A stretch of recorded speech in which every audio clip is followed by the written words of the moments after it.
think, a very mixed picture. If you look at the House of Commons, then those traditional sceptics are saying, is this all? And have been very disparaging about what the Prime Minister's managed.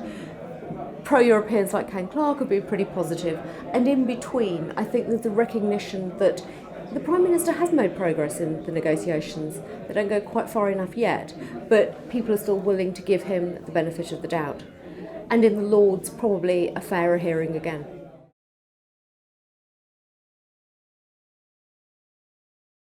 One of the things that the Yes side or the Remain side needs is a vision. It needs some passion, because the Eurosceptics are very clear in their messaging, and pro-Europeans sometimes are a bit too technocratic. So we need to have powerful messages. We need to explain to people why Europe matters to them and to win over hearts as well as minds. But we also need to make sure that people who are broadly pro-European understand that they've got to get out and vote, that staying at home isn't going to win the referendum. And unlike a general election, every single vote will matter. I think that's something that as campaigners we need to think about, but voters need to understand that as well.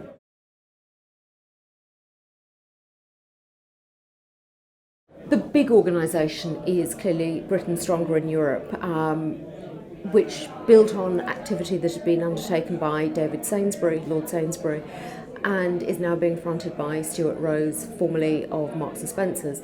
And that has got a range of different people, business people, Karen Brady, who obviously has a football interest. So there's a recognition that business, sport, celebrity are all important. But the Britain Stronger in Europe campaign is very much about focusing on the undecideds, people who haven't yet been persuaded that we should vote to remain.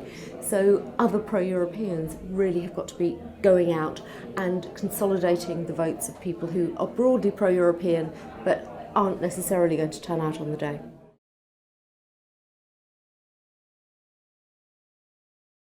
So we in Cambridge felt that there needed to be some pro-European activity on the ground, getting going even before the renegotiation was complete. And so on a cross-party and non-party basis, we've established a group launched last Friday in Cambridge to say it's important for Cambridge to be in the European Union. Cambridge is a city that hugely benefits from Britain's membership of the EU. And it's on the basis of a lot of activity from the students, which is important because they can go and mobilise their friends.